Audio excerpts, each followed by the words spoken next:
Good evening. I'm Dr. Jack Mitchell, and welcome to another show of Whyz Hr, everything you want to know about human resources. Let me ask you, what do you think happens when a company has a poor culture? We're going to discuss that. Stay with us.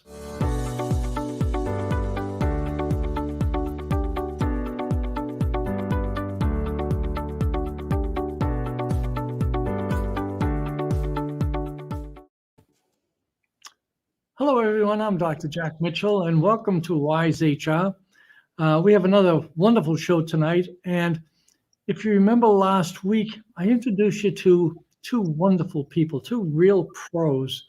To my side here, my partner for the month of August, my celebrity co-host, because she is a celebrity in the Palm Beaches. She's well known because of her position as the Director of Human Resources for the Solid Waste Authority of the Palm Beaches, Palm Beach County, actually.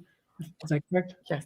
Okay. Thank you. And we're going to introduce you to, remember last week we had David Wood, who is a very senior HR generalist, a real pro, and he had such great insights that we invited him back.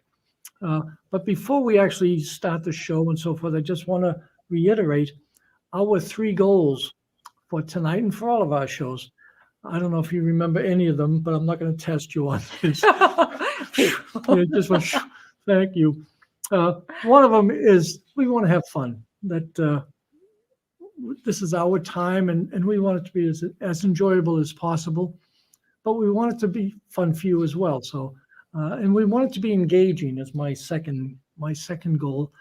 I think that there's nothing worse than a boring lecture, especially on HR or something of that nature.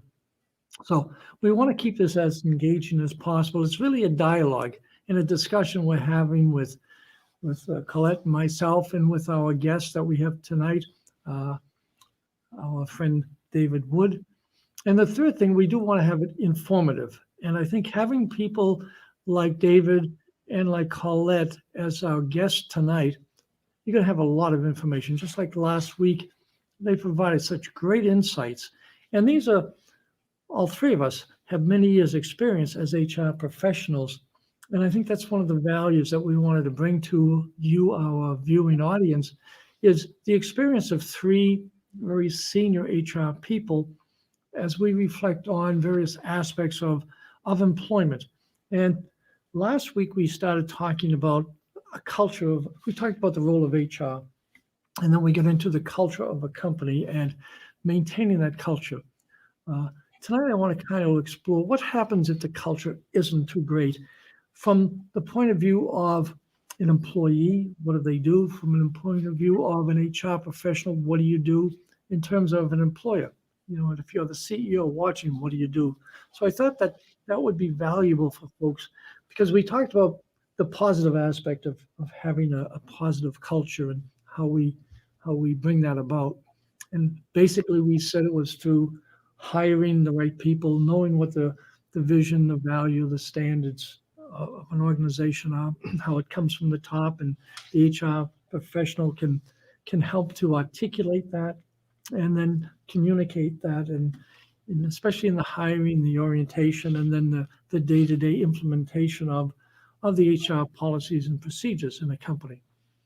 So today I want to spend a little bit of time, if it's okay, talking about what happens when things just aren't as wonderful and as nifty as they are at the Solid Waste Authority, the culture that you folks have, because you mentioned you had an amazing executive team. Me too. And that's fabulous. But not everyone has an executive team as good and as qualified as yours. So let's bring in our guest. And let me ask you if you would, Colette, introduce David to our audience, okay? I'd be happy to. Thank you. So I'd like to introduce David Wood. He's a good friend of mine, and David and I worked together closely at the St. Lucie County. He was with the clerk of courts. I was with the tax collector at the time. David and I have since moved on to different roles. And David is a seasoned HR professional, and his background is much broader than mine, and he's worked a lot in diversity and more of the technical aspects. So Without further ado, Mr. David Wood. Good evening. Well, It's great to be joining you. That's terrific. David, you've heard what our focus is today in terms of a company that doesn't really have either a clear definition of a culture, or especially what happens to that employee who feels the culture is negative. There is a statements of standards, of a mission, of a vision, but he or she is dealing with a supervisor or a manager who just doesn't seem to appreciate the value of that. Have you had a situation, David, in your career when someone has been upset, an employee has been upset with what they perceive as a poor culture? And if so, how did you handle it? I mean, as far as handling it, I mean, you need to look at the culture too to see if their value system is completely different than the organization. So they are going to struggle. And that sometimes it's just listening to them and finding out. It might just be a misunderstanding of what they think the culture is versus what we are driving the culture to be. So sometimes it's a misunderstanding, sometimes it's an education factor, but you do not want the employee to go so far in not understanding things that they become disengaged. You know, in terms of that employee, especially if it's his or her direct boss, that can become problematic. One of the things that I've always heard and know to be true is that a person leaves a company more times than not because of the relationship, a poor relationship they have with their direct supervisor. So that relationship really is important. Call it for yourself in terms of the same kind of thing. Have you had to deal with employees who have a poor relationship with their boss, and how do you counsel people like that? I had a situation where I had an employee that was just absolutely not a good fit for the organization, and they were a performance problem. So some of the behaviors that they would demonstrate is they just would sleep, on the job, or they would have an attitude of, well, I don't have to, like, who cares? What are you going to do to me anyway? Right? Because, we don't tend to fire people. We coach them to improve performance and such. And so there was just this whole attitude of, well, I don't have to. And they'd come in late and they'd leave early, or they'd call out sick. And it was like, no, we don't do this. So that's the kind of disconnect, I think, between culture, people who care about the job, who are there on time, who want to, work and do meaningful work and have a good relationship with their supervisor, to this attitude like, well, so what are you going to do? So when you have that, in that particular case, we coached to performance, and we told them what the expectations were, and we told them what he needed to do to improve. In this case, there was no training that was required because it was really an attitude. And again, we tried to work with the employee to accommodate any of their needs. So if they needed to come in late, we, said, okay, well, situational, and we would do that. So we bent over backwards for an extended period of time to see if we could turn them around, let them know that we care, let them know that we're willing to work with them and such, or her, and until it got intolerable. So that's when you sit down, you have that conversation about expectations and what they need to do to improve and such, and then it just didn't work. So that, I think, is probably a typical example of a incongruent behavior or a culture match. David, you've had similar situations, I'm sure. And Yeah, how did coaching. you handle them? How do you remember an example like Colette just gave us?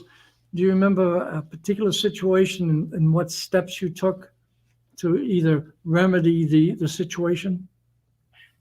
I think our listening skills as HR are extremely important. So sometimes what you might be hearing is the problem. Turns out that it might not be the problem at all. I know Colette mentioned sometimes it could be people are perceived to have a really bad attitude because they might need to adjust their shift by a half an hour because you don't know what they're dealing with on the front end or the back end of their day. So listening to find out exactly the root of the issue and the problem, and what we can do as HR professionals to try to help the person get back on track. When you think of how much it costs to an organization in terms of turnover, by the time you have to, let's call that person Zelda, who isn't, or Zeke, who isn't behaving in the fashion that is appropriate for the culture of your company and for the business itself. When you think in terms of letting that person go, then you have to find a replacement. During that time, other people have to chip in and they have their own work to do, but now they have to pick up the slack where Zeke or Zelda is no longer there. And so the productivity of everyone goes down. Then it costs you money to advertise, costs you money to take time away from your managers to interview and screen and read resumes and do all those kind of things. It costs you money to have that new person. You finally hire someone, but it's going to take anywhere from 3 to 12 months before that person comes back to a real level of productivity by the time they really learn how to do that job well in your organization. So it really is a costly event. So I think what you just said, David, is very wise. And what Colette said is, to listen to and to see if there's some way that you can work things out, because if you don't, it becomes really costly for the company, and it's a nuisance. So you don't want to lose people. I mean, when you hire someone, right, the idea is you've hired someone that's really good, and you want the best for them, and you want them to serve the company to the best way that they can. But if they get some kind of an attitude or whatever, as you explained, that's a major problem. And it's disruptive to the rest of the team, Yeah. That's there, because it just affects them emotionally. It affects their job. It affects their performance. Yeah. And if they're relying on the other person for any work or schedules or what have you, it then influences certainly all the people that are connected to that job. Usually has some people that are directly influenced or impacted by the behavior of that job, and it becomes really problematic for that situation. In terms of what I like to think about is that, and David, I think you said some very wise things.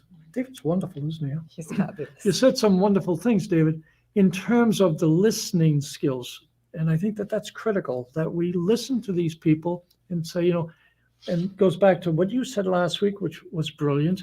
I'm going to give you a tag on that. When you said that it's important for us to realize what just slipped my mind. It depends on what. I'm sorry, I just went blank, folks. So excuse me. It's okay. But I was in the middle of a great thought. I wish I could help you out here, but I know it. But you did say something wonderful. But it will come back. It will come back to me. But that whole thing of listening to people and really understanding where they're coming from. I know what it was. You used the phrase last time, "Help me understand," and that was a brilliant phrase that we talked a little bit about. See, that's it. So it's. We didn't tell our audience what that means. Tell the audience what that means. We're here banging on this bell. Tell the audience. So when there's a concept that we think is important that we'd like you to hear, and just remember, we ring the bell. So you remember. Thank you. Well done. Thank you. Yeah. Two things. So one, that whole thing of listening, but the other thing of help me understand is such a great way to start that conversation with Zeke or Zelda. Help me understand. You know what the standard is. You're supposed to only take an hour for lunch. And over the past couple of weeks, I see you coming in, taking an hour, 20 minutes, an hour and 25 minutes. So you spell out what the problem is that you see. I don't know if I shared with you my Mitchell hamburger. Did you ever hear of the Mitchell hamburger? No. When I do any coaching or counseling, now these are for good employees. These are good employees. I'm not at the stage of discipline. I'm at the stage of coaching and counseling. Think about a hamburger. And the top bun for me is praise. So when a person comes in to my office, I find that a lot of times they're intimidated because they're coming into the director of HR or to a senior HR professional and said, "Oh man, what have I done now?" And I have to meet with David. I have to meet with Colette. So it's nervous and so forth. And I want to put them at ease, let them know that this is not a problem at this stage. I want to help them with an issue. And so the first thing I do is I always say something that's sincere, but I always praise them on something. You've been a great employee. I love the fact that, I hear that your reports are really crisp and right on target. So I'll say something that I know is correct, but it's a praise. So that's the top of the bun. Then I get to the meat.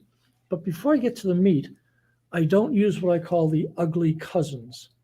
Now, the ugly cousins are but and however. Because if you use but and however, you've just killed that compliment. In other words, I've said, you've done a great job, but all of a sudden, the person now, that praise just went down. You say to your spouse or your wife, say, "Listen, honey, you did a great job at supper tonight, but man, those potatoes were lumpy." You've killed it. So you don't want to do that. When you're coaching and counseling, there's 3 different levels, I think. There's coaching, there's counseling, and then there's discipline.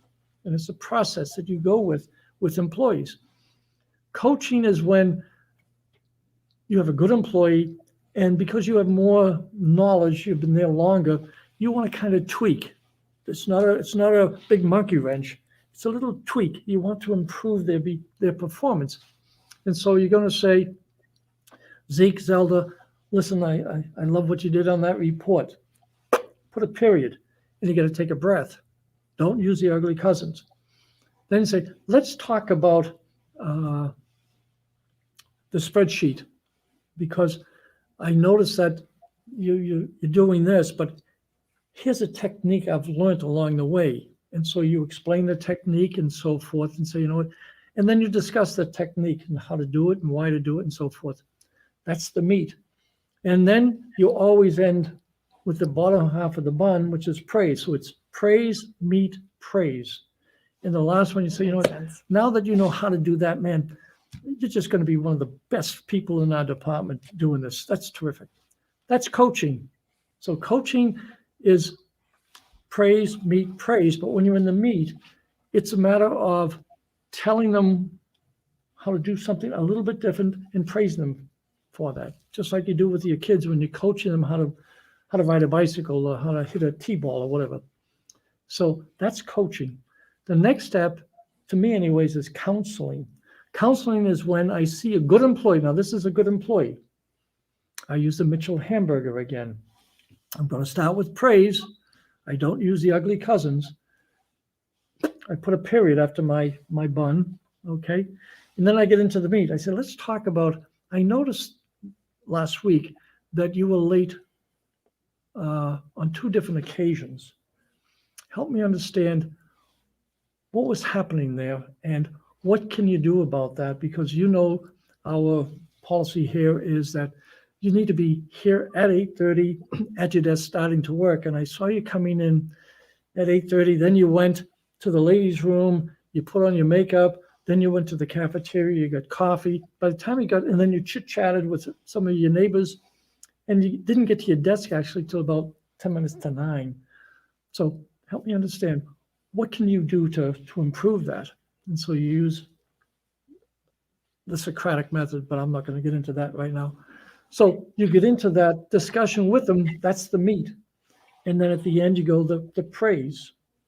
So that's counseling. So you get coaching, counseling. Then when you get to discipline, I don't use the Mitchell hamburger because I've counseled this person about being on time a number of times. Now, I've maybe had a counsel 2 or 3 times on this particular issue, but depending on how long they've been there and how severe the issue is, if they haven't improved, then the part of discipline, I'm going to meet with the person and I'm going to give them a verbal warning. And I'm going to tell them, this is a verbal warning. Your job is in jeopardy. When we really want you to stay, we think you're a terrific employee. You can be a terrific employee, but you're coming in late all the time. Your tardiness is really problematic to the organization. And I use the term, and I learned this, I use the term, I have to see immediate and sustained improvement. I found one time I gave someone a 30-day warning. I learned you don't do that. I had to go to a corporate one time. I had a woman, her name was Olga, and this goes back years ago. And Olga was just a terror. She was a manager in a production facility that I was working with. And I gave her a 30-day warning. I said, Olga, you got to turn this thing around in 30 days or else. And so after about a week, she was even more terrible, more horrible. And I went to legal counsel and I said, his name was Joe. I said, Joe, I've got to terminate Olga. He said, you can't. I said, what do you mean I can't? He said, you gave her a 30-day notice. So you gave her a 30-day contract. It was verbal. So I've learned, don't give 30-day warnings, don't give 90-day warnings. What I've learned to say is it's immediate and sustained. And so I have to see immediate and sustained improvement. And if I don't see that within a reasonable period of time, then my feeling is I've never fired anyone. I ratify people's choices.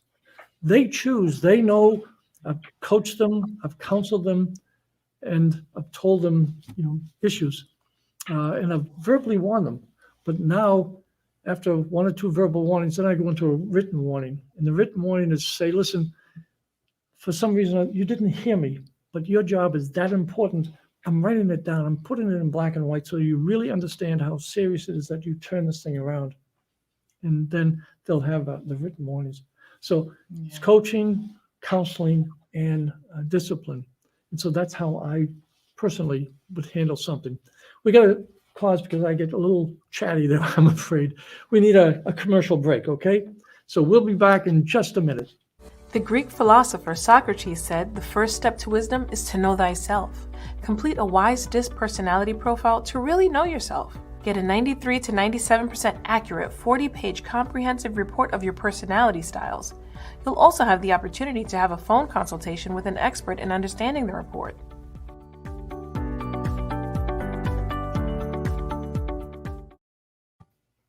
Okay, welcome back, everyone. David, I was kind of long-winded there. I apologize, but I hope that that my words had some value to the audience and so forth. For yourself, in terms, have you used any kind of concepts like coaching, counseling, and discipline? And if so, what formula have you used that you found to be valuable and helpful to you? I've used a very similar approach. It's not called the hamburger, but I know in our role, when people get called to the office, it's like going to the principal's office, but I want to make sure that they understand that's not always the case. So I think it's very good that we understand that we can have an open door policy. But as far as doing that, I always do like to start out with something positive, because they wouldn't be there if there wasn't positive things that they contribute. But I don't like using the ugly cousins. Sometimes I do. I have to admit that. But it's a great thing to think about, is get to the, talk about something really good that they've done. Then I kind of go into what we need to improve on and ask them for suggestions along the line. And at the end, it's like, we're going to talk about when it's going to happen, when you're going to work towards fixing it. So you develop an action plan with them. Mm-hmm. Excellent. With a timeline. And a timeline for improvement. But I'll just be a little careful on the timeline. Right. I got stuck on that with my, I should know better as a lawyer, but I had to go to legal counsel, Joe up in West Caldwell, New Jersey. And he said, Dr. Jack, you made a verbal contract with this lady for 30 days, and she was just miserable. But on the 31st day, she was terminated. Right? I said, she chose because we hired her thinking that she'd be terrific, and she chose not to be. So she was kind of an ogre. What about yourself, Colette? Do you have any practice that you have for your department as in terms of a process? Mhm. Similar to yours and David's in terms of progressive discipline. Progressive discipline, good. Right. So we start with the counseling, and letting them know what they're doing wrong or what they need to change. And it starts always as verbal. So that would be the coaching. And then we go on to the counseling and say, hey, you really need to do it. So cell phones is a big thing these days. So years ago, it wasn't such an issue. And now I do believe that they're addictive. You can't just, you can't help but, always have to look at it, always check your messages and such, especially if you're not very busy and depending on what your position is. So that would be an example where you'd have to coach and counsel. You might take an interim step of removing the phone. To David's point, there might be an action plan, for that, have them put the phone away and such. And then and hopefully they get the message so you don't have to go to the final termination stage. But yeah, we do similar. Yeah. Now, you mentioned the phone. Do you have a policy in place with regard to the use of phones and the use of the computer and so forth? Because people can be on the computer looking up all sorts of things for their vacations and for their pleasures. I'm not talking about any potential discrimination or harassment or sexual matters. Just people could be on doing home shopping and so forth, or checking out what car they're going to buy next. Do you have policies about that in your place? We do. It's part of our IT policies, kind of the, when we go through it with them, that it's business use only. There's no expectation of privacy, and that we could look at it at any time, just so they know. So David, sure we do. In your last position, did you have a similar kind of policy for use of phones and so forth? Yes, we did. It was part of the IT policy. I've also used a lot of our dedication to customer service too, as far as if I have a person who has a problem with a phone, because if their phone is ringing and they're in a public facing role, the customer doesn't understand if you're having a family emergency at home. All they see is a person on the phone when they should be serving me. So I've also turned that around a little bit, not only the policy, but the customer experience that a person is having. Is they don't always understand what you're up to. They just see what they want to see, their perception. Yeah, that's that's a good point. Really a good point. Really good point. Okay, so just to kind of wrap up our conversation about companies that are having some challenges with their corporate culture, and what an employee should do actually is, well, I would think they'd want to go to their HR person and discuss that with them, because they may be intimidated going to their boss and so forth. So is there anything what would you guys recommend if an employee felt that his or her boss or the culture was such that it wasn't what was stated in the policy manual? What would you suggest? That's interesting. And, believe it or not, that might come up more often than you think, especially with new hires, or if there's been a change in an organization, or you bring in a new boss, right, or a new leader.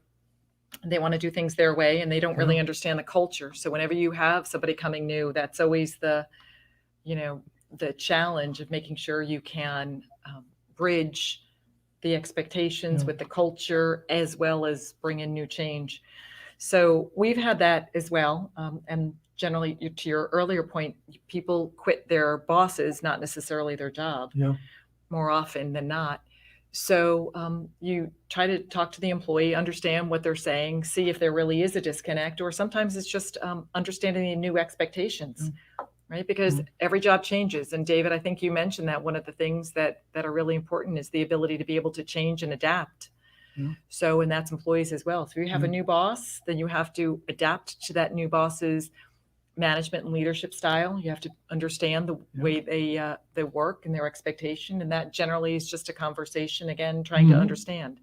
Now, of course, you have extremes on both ends. The employee doesn't want to change or doesn't want to, do something, and you have the supervisor or the manager that comes in and is like, no, this is what I expect and this is what I demand. So there is that balance. So HR's role is to, to listen and understand what the expectation is and make sure they understand the other side of it and what the expectation is. Yeah, again, vice it goes versa. back to the role of the HR, doesn't it? We talked about that last week. It's a wonderful role, but many times you're right in the middle of, things, and it's kind of a fun place to be. David, we want to thank you so much for being with us today. You've been wonderful, and we thank you for your insights and wish you all the best in your career. And we hope to have you back here on the show sometime. So, David, thank you very much. Thank you very much, David. We appreciate your help here and your support. And Colette, we want to thank you. You're a wonderful celebrity co-host, just a terrific job. When I said that I have a couple of real pros, HR pros with me, I really meant that. And I think you folks really can appreciate why I said that after you listen to David and especially Colette. They really are wonderful human beings, but they're also wonderful professionals. So they're a credit to the human resources function. So Colette, thank you. Thank you And we'll very see much. I you appreciate it. next week. You will. Okay, we look Thank you. forward to that. Thank you, folks, for joining us, and we'll see you next week, same time, 7:30 Tuesday evening, and we look forward to being with you. Thank you from Whyz Hr.